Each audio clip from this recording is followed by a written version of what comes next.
Hi, I'm Melba and I'm about to start growing my flowers. It is about time, but remember, make sure that you know when to start your seeds. So I'm going to show you the exact process that I take, and it's super simple. Anybody can do this, and that way you are not taking care of big seedlings that you're going to have to baby forever, and they can potentially get aphids and all the diseases. I don't want to have to battle through that, so I am going to be very conscious of what I grow. Some of the things I gotta do today is organize myself because I have a real mess in here with my seeds and the grow room. So I'm gonna organize this a bit, and then I'm going to go ahead and start sowing only my flower seeds, and I'll do my vegetables probably tomorrow. So before I start, I'm gonna start getting my seeds organized, but I'm trying to clean up the mess I have right now. I have some baskets that I use to organize my seeds, but I have like some pruners in it. I'm gonna clean this up and I'll show you how I organize it. Put this away.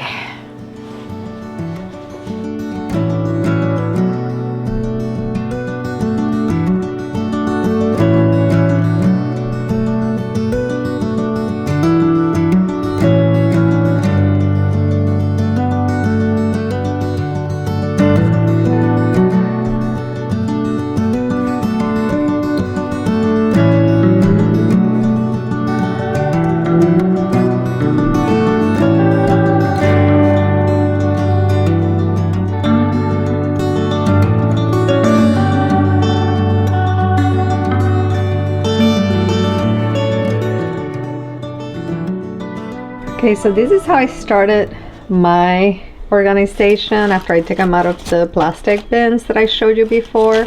Here's my summer flowers that I'm not gonna start right this moment. And then peas and beans, and these are all the flowers that I decided I am ready to go ahead and get them started. And then these are all the tomatoes and peppers. And then down here is all the herbs. And here's the stuff that I'm going to probably direct sell, so I put them on this small basket I can take to the yard. And then over here is some of the stuff. I'm probably gonna grow these veggies, most of them, pretty soon. Oh wait, I have some tomatoes that go over here. So these, I'm gonna probably get going on some of these pretty soon. There'll be a couple like the cucumber, squash, no, probably the cucumber may be the only one that I don't grow right this moment. The kohlrabi, all that stuff I'll probably grow this week. So let's get going. I'll show exactly what I do to know exactly when to grow my seeds. Here are all of the seeds I'm going to be growing for flowers today. So I have lace flowers, alyssum, petunias, violas, pansies. These are beautiful. I love these. Viola antique laeta and the bunny ears viola. That's so pretty. Here's another pansy lake of fun. And I bought these because they have a mixture, and these are larger ones, so I'm gonna do some of those. Yarrow. I'm gonna do Queen Anne's lace, and then different snapdragons like Potomac pink, and bridal pink is so pretty. And I am going to do some Shasta daisy and different asters. These two are the same. So I have the pink, the pale pink dwarf Milady or Milady, I don't know. Salmon Janina. And I have some Rudbeckia. This is baby's breath. It's supposed to be different colors. We'll see if it is. Black Eyed Susan. This is another king size apricot. And then Gomphrena, the rainbows celosia. This is the pansy that I just showed you. Once you know what you're going to grow, the packages will all most likely tell you when to sow them. So you can sow indoors 4 to 6 weeks. BLF, that's before last frost. This one will say sow 5 to 7 weeks before last frost. And they all will tell you on the back here. That one will tell you also. So each seed package usually will tell you what to do on the back. and just look at them. And I'm just gonna do a list, and I know that 6 to 8 weeks, these are the flowers that are under 6 to 8 weeks. These are 8 to 10 weeks. These are 8 to 12 weeks, and these are 12 to 14 weeks. I'm pretty late, so I'm gonna be sowing most of my flowers except for the summer flowers all at the same time. So zinnias are gonna be some that I will not do right now. But I just divide them like this, and then I'm gonna take it to my digital tablet because that's where I keep a record of it to try to chart when do all these start. Now that I know exactly what I want to grow and I've gone through my seeds and gotten organized, I go to the computer and type last day of frost 2025. And there it goes to the Old Farmer's Almanac. I like using that to get my last day of frost or my first day of frost. You get to that website, and then you're going to scroll down, and you're going to see the place where you have to enter your zip code. Now go ahead and enter your zip code, and when you do, it's going to bring up the last day of frost and the first day of frost. That is the information that you're going to use whether you are growing on the spring and you need your last day of frost, or in the fall that you need your first day of frost.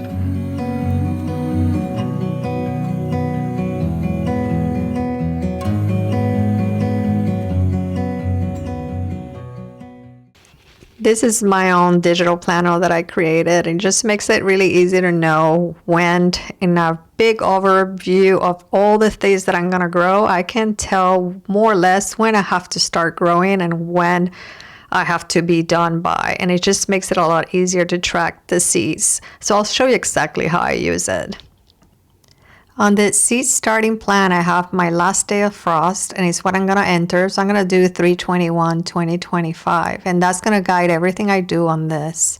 And all I do is put the plant type. I keep it really simple and broad, but you can be as detailed as you want if you want to just call out every single one of them. But for example, I have the Black Susan, and then I go ahead and go to the days of maturity. It's the weeks that I have to go ahead and start my seeds before is the last day of frost. I draw a line on the week that I know I have to go ahead and account for, which will be the last day of frost. The 21st is right there. And then I go ahead and draw a bar horizontally that gives me those 2 or 3 weeks, so that I have a guidance of when to start my seeds. It's just so easy to see this when you have a lot of seeds and you have to kind of track. So I put them in a notebook so I can track from the least amount of weeks that I have to the most amount of weeks I need, and it just makes it so much easier. You can tell there's the 2 or 3 weeks and there's the bar that tells you. So let's do another one. I have the celosia. And on this celosia, I have, let's see, about 3 to 4 weeks on it.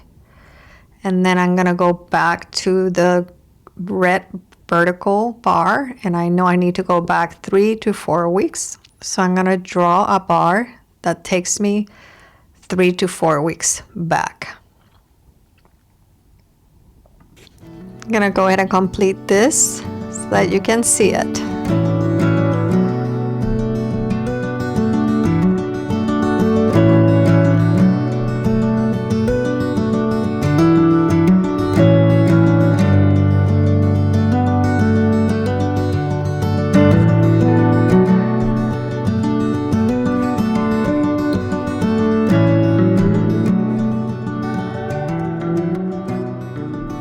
I love seeing just exactly when I have to grow things and have a little place for notes, and I love to insert my little flower stickers throughout. It just inspired me to get going in the spring.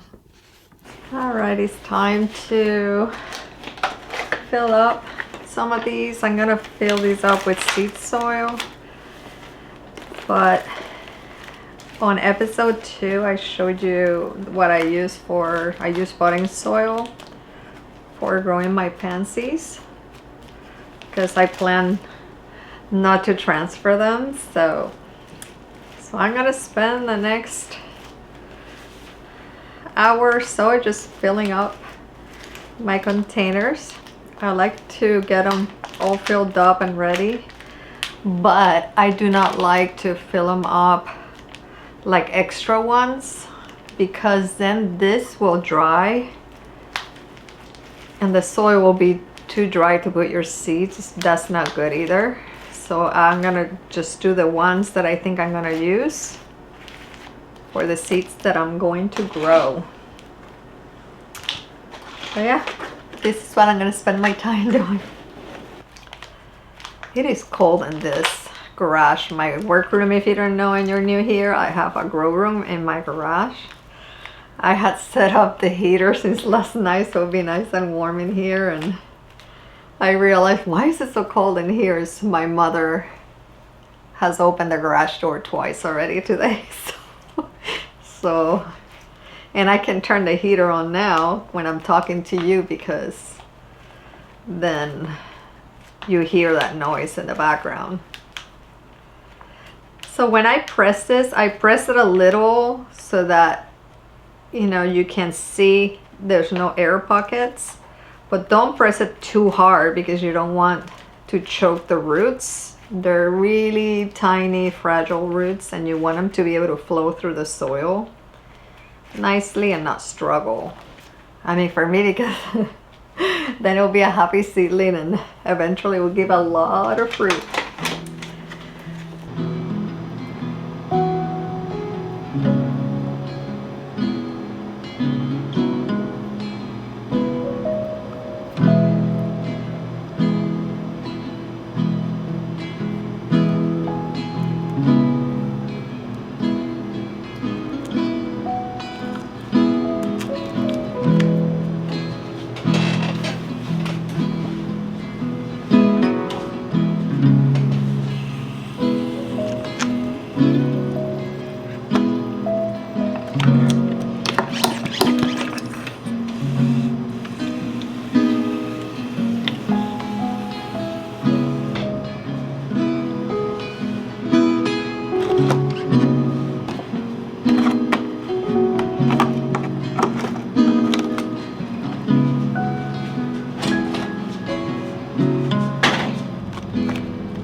Pansies, I love to grow them. The Pansy Chianti mix, which I grew last year too. So I'm placing a little label right in the middle. And one side I grow one of them, and the other side I grow the other one. I just put them in my hand and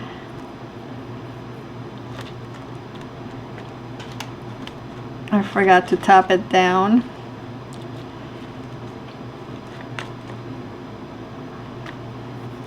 So I'm just gonna put them all in, and then the other side I'm gonna do the lake salt.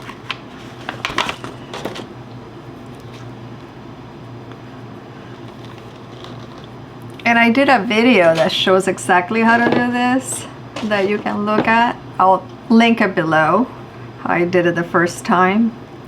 I put some vermiculite.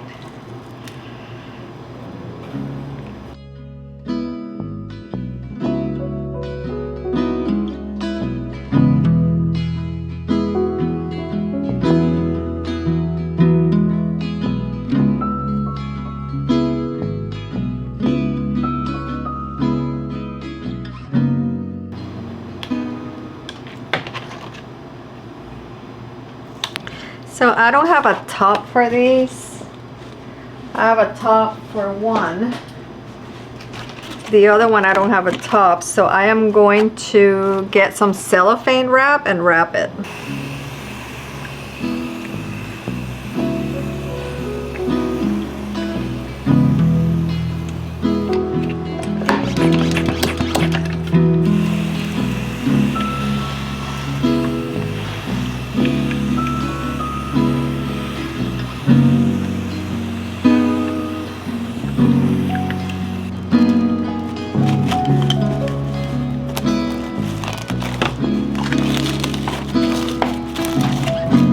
I'm gonna put a little clip because I don't have a lid, so I'm just using this little gold clips. That's all I have.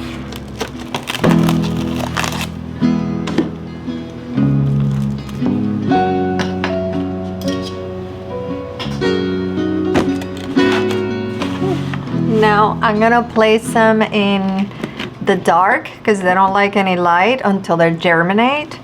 I placed one of the trays on it and it will keep it in the dark as good as possible. And then once I see them germinate, then I take the tray off and then they will go ahead and continue to grow. But you want to take them off as soon as they germinate because you don't want, they're going to need light to be able to get some food in them. So I use, I'm gonna keep the plastic on because not all of them have germinated. You can see that there's some that's starting to germinate. And I could keep it in the dark, but I'm gonna go ahead and just allow it to get some light. And make sure that you are pretty close to the source of light, so I lower the light also for them. I'm gonna put this plastic back on. And here's some that have germinated right on these trays, so you can see them. And you can, when you get two, you could trim the other ones and just leave one so it will do better. But make sure that once that you check the bottom that it has water. So this one is starting to dry, so I'm gonna go ahead and water. But because there's two that are dry, these are wet, I'm gonna go ahead and spray these instead of watering the whole thing because I don't want to cause any root rotting. Let me spray both of those. And then place them back on the light. I already took the tray off. And what I did is I placed the lid underneath, took the lid off, and I'm gonna place them back on the light. And they're only about 2 inches off the light. One more thing, and I want you to know, yes, I'm doing a growing food series. And this is about flowers. But remember that I always think about pollinators, because if I don't have any pollinators, I'm not gonna have any food. It's super critical. I've had years where I get hardly any bees at all because we're so cold for so long. That was last year. I hardly saw any bees, so I wanna have as many flowers as I can in my garden. So do take into account the flowers are just as important as what seeds you're gonna grow for your food. And if you cannot start flowers from seed because you're starting and you feel overwhelmed, that's okay. I buy flowers too in the store. So do what you need to do to get those pollinators into your garden. I hope you found this helpful. Always do what makes you happy. Keep growing for your mind, body, and soul.